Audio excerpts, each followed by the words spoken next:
Hey everyone, in this video I will show you how you can add debit or credit card on AliExpress to purchase things online from AliExpress.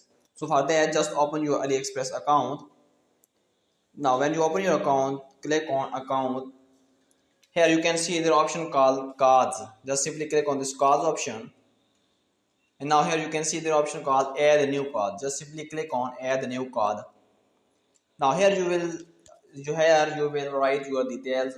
First of all, enter your card number, then name on your card, then your card expiry date, and then CVV code.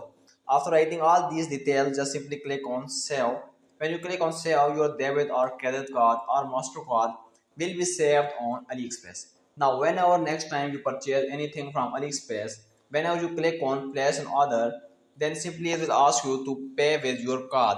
So you just click on pay with card and your payment will be deducted from your card on AliExpress. So this is the way how you can add card on your AliExpress account.